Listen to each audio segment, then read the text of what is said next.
On this edition of City Focus, find out how the city is using land for solar panels. Neighborhood Development hosts Think Tank 5 to discuss revitalization of Valdosta neighborhoods. We talk to the Officers of the Year from the Valdosta Police Department. There's still time to sign up for Valdosta Government 101, and we discuss how the Ashley Street repaving project makes it safer for Valdosta drivers. These stories and more on this edition of City Focus.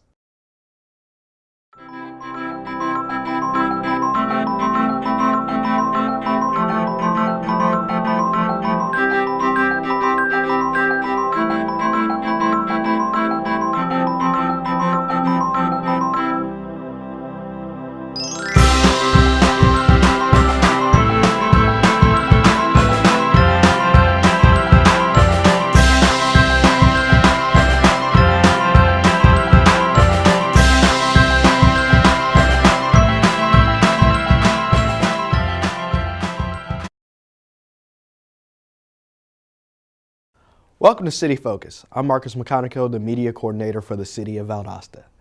This is the second episode of City Focus in 2018. City Focus is your source for what's happening within your government. These are the most important topics that are happening in the city.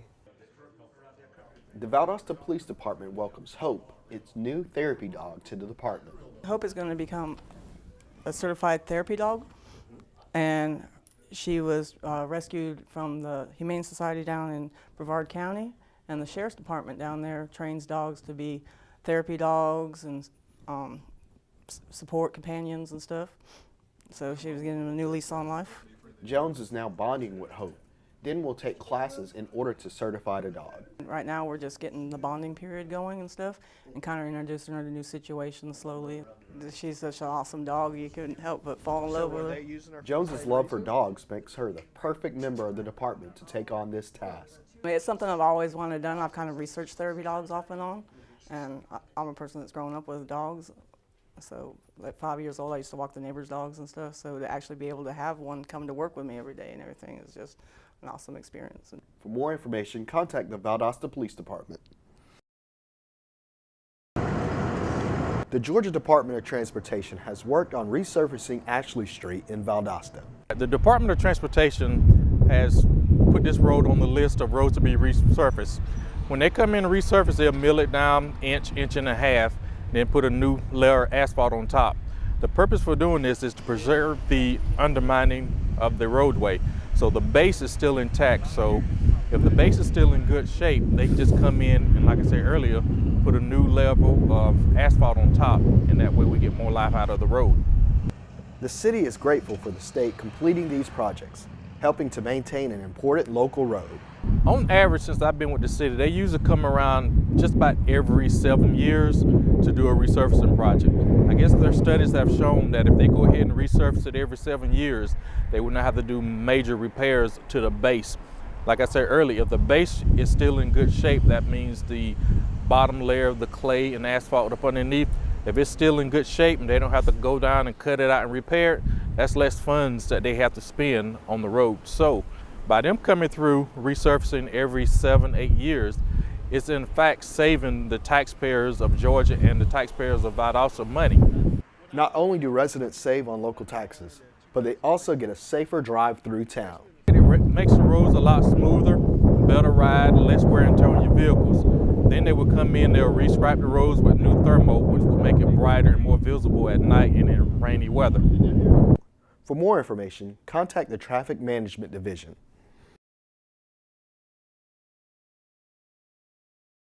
On January 29th, Neighborhood Development held a meeting to discuss a revitalization plan for Orally West and the neighborhoods of Brookwood and Tomtown. Mr. Hawthorne Welcher, who's the housing director in Augusta, come down and speak with us and let us know like the good, the bad, and the ugly about undertaking a project of this size. Augusta has, and they're still working through their revitalization of an area called Laney Walker in Bethlehem.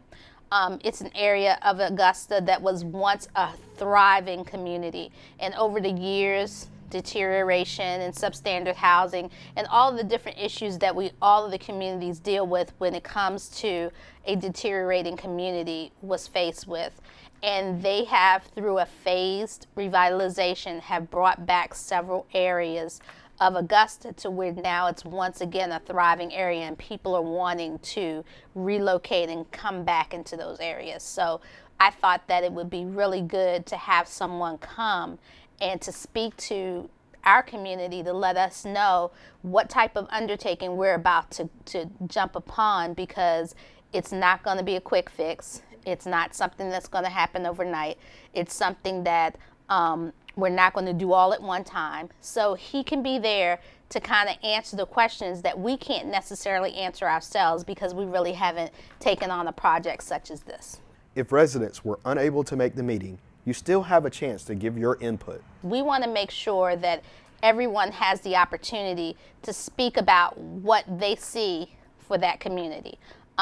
We understand that if we're not getting the citizenry and the community involved from the beginning, whatever we do in that community won't be lasting, and we want to be able to sustain whatever changes we make to that community. We want everyone to start coming out and to start giving us their opinions, their vision on how they see these communities, because the thing of it is that to wait until a new structure is there or the community is already starting to move into a certain direction to say what you don't like and what you don't want, it's a little too late. So we're bringing everybody in on the beginning, the planning process, so that although we can't address and give everybody all of their wants and desires, we can look and see what's going to be practical and what's going to actually fit into the plan that we all create. Because right now we can say we have a plan. We have an idea of how we would like that community to look, but a plan we don't have, and that's why we want to bring all these people together to make sure that when we do create this plan, that it's one that is a collaborative one among the citizenry, the organizations that service the citizens in that area, businesses, our governments, everyone. So we want everyone, doesn't matter if you live in the area or not, it affects the whole city of Valdosta. For more information or to give your input, contact Neighborhood Development. Recently, the Valdosta Police Department's Alyssa Shiree was named the Rotary Club's Officer of the Year, and Christopher Bell was named the Elks Club Officer of the Year. Extremely humbling, because there's so many deserving officers in this department and really this region. All of my fellow comrades congratulated me, of course, and acknowledged that they appreciate my work, and as well as I appreciate all of them. My family is very, I guess, excited for me to be in this position. Last year I was the Elks Lodge Officer of the Year, so they were able to make it down for that. Surprised, excited. I mean, I was happy to hear, but definitely caught me off guard. A lot of the officers give me words saying I deserved it, and I truly feel a lot of them should be sitting in the spot where I'm sitting at right now, so I expressed that to them, but the family is definitely happy about it. Both appreciate the recognition and the special relationship VPD has with the community. I think that the way we interact with the community, like DeFi, things like that, that really grab the community and pull them into realizing that police are not out to get everyone or out to get really anyone. We are just here to do our job and make sure that the community's safe. I have to say the community policing and the community working with the police department, I mean, it's, officers get out there in the community, try to learn their neighborhoods. A lot of the supervisors and a lot of the higher ups get out there and stay very in touch with the community to make sure we all can work together as a team to get things done. For more information, contact the Valdosta Police Department.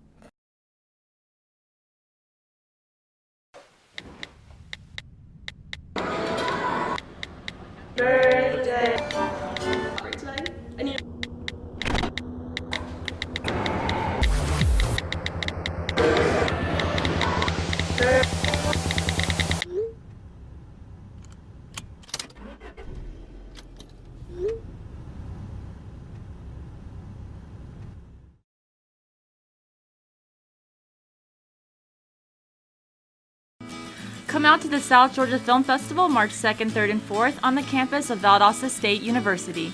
featuring regional premieres and high school filmmakers, panels from industry professionals, and much, much more. For more information, visit southgeorgiafilm.com. The Valdosta Fire Department is looking for new employees. We definitely have a few hiring needs as far as our numbers, but most of all, most importantly, we are looking for the best who are actually searching for a career in the fire service. Not only just the fire service, but we run a lot of medical calls as well. So it's a lot of things to go into it, and we definitely want those who are very, very eager. If you are willing to serve the public, you might be interested in becoming a firefighter. We're looking for people who are very enthusiastic about serving the community and having a career in the fire service. The fire service is proud of their family work environment. You know, with the fire service, they say we handle just about everything, which is true, from getting cats out of trees to, you know, a big old 3-story building fire. But what I would tell someone that is coming as a recruit is that it's very fun, it's exciting, it's a very, very good atmosphere where you definitely have to have teamwork involved. For more information, contact the Valdosta Fire Department.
Valdosta Police Chief Brian Childress held a community forum at Trinity Presbyterian Church to discuss how the community and the VPD can work together to fight crime in the city. The group had many questions and suggestions for Childress as ideas were tossed around to solve issues in the community.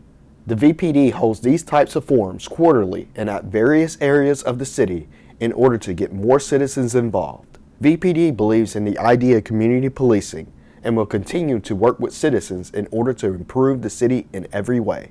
For more information, contact the Valdosta Police Department.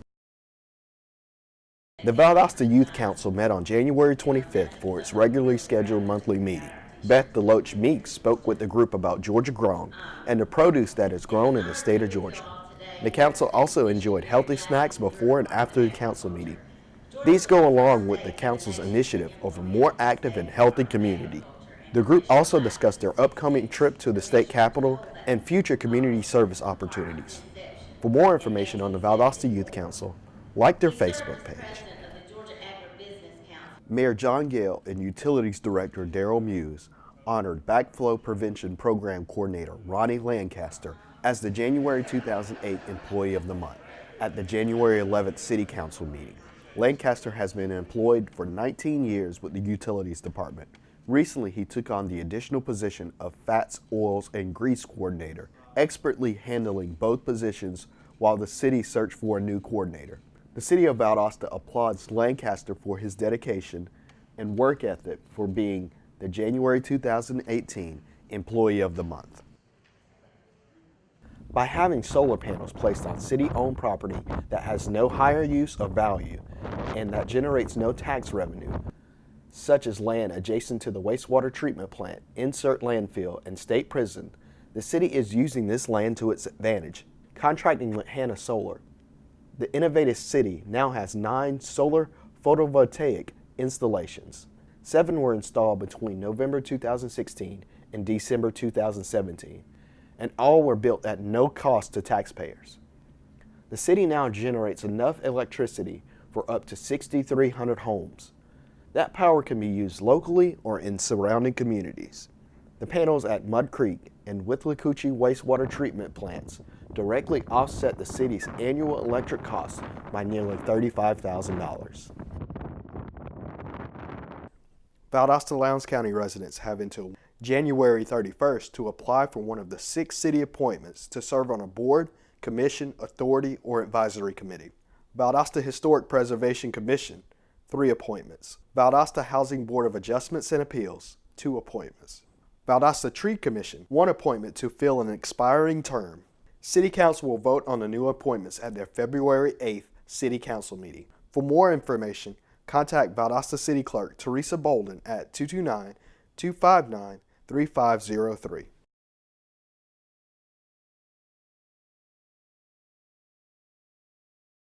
The Public Information Office is taking applications for the 9th annual Valdosta Government 101 class. The class of 25 will meet for 7 weeks on Mondays from 5:30 to 8:30, with the first class being held on April 2nd. Government 101 is designed to give citizens of Valdosta and other locals a deeper understanding and appreciation of their local government by teaching them the responsibilities of all city departments and other community leaders. Applicants will undergo a background check, a part of the application process, and must also complete a separate criminal history form that may be obtained upon submission of the completed application. All forms may be obtained from the Public Information Office located on the first floor of the City Hall Annex at 300 North Lee Street, or visit valdostacity.com. Deadline for entries is March 16th. For more information, call the Public Information Office at 229-259-3548. Come out to the South Georgia Film Festival March 2nd, 3rd, and 4th on the campus of Valdosta State University. Featuring regional premieres and high school filmmakers, panels from industry professionals, and much, much more. For more information, visit southgeorgiafilm.com.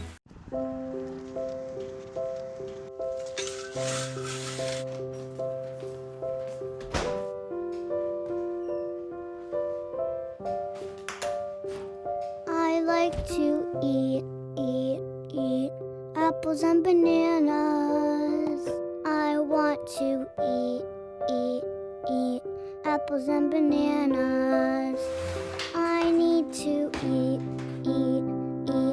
apples and bananas. Why can't I eat apples and bananas?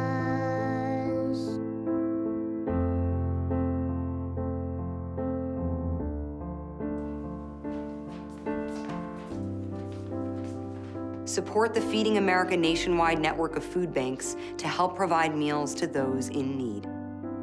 Join us at feedingamerica.org. Now let's take a look at what's taking place in the city in the coming weeks. January 29th, Think Tank 5 and CDBGCAC meeting, 5:30 in the City Hall Annex Multipurpose Room. January 31st, Board Opportunities Deadline. Call Valdosta City Hall at 229-242-2600. 2018 Bird Supper from 5 p.m. to 7 p.m. at the Georgia Railroad Freight Depot in Atlanta, Georgia. February 2nd, First Friday in downtown Valdosta. February 5th, Valdosta Historic Preservation Commission meeting, 5:30 in the City Hall Annex Multipurpose Room. February 6th, Valdosta Lowndes County Zoning Board of Appeals meeting, 2:30 in the City Hall Annex Multipurpose Room. February 6th, Valdosta City Council Work Session, 5:30 in Council Chambers. February 8th, Valdosta City Council meeting, 5:30 in Council Chambers. February 12th, Valdosta Tree Commission in the Engineering Conference Room.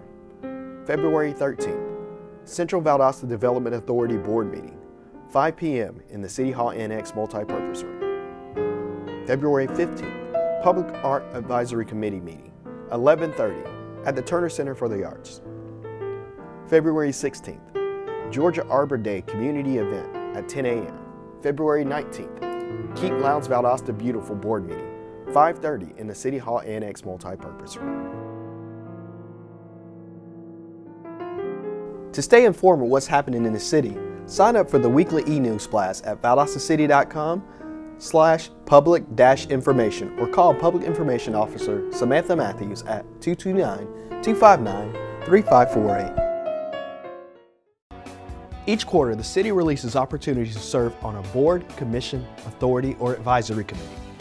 These volunteer positions are a chance for ordinary citizens to serve their community and make their voices heard. Go to our website and click on the Government tab, then fill out the paperwork to apply and return it to City Hall. This concludes another edition of City Focus. Be sure to visit our website, valdostacity.com. Like us on Facebook, Valdosta City Without Limits. Also like our Valdosta Youth Council page. Follow us on Twitter at City of Valdosta, and subscribe to our YouTube channel, Metro 17 Valdosta, to watch City Focus on demand. Thanks for watching. We'll see you next time here on City Focus.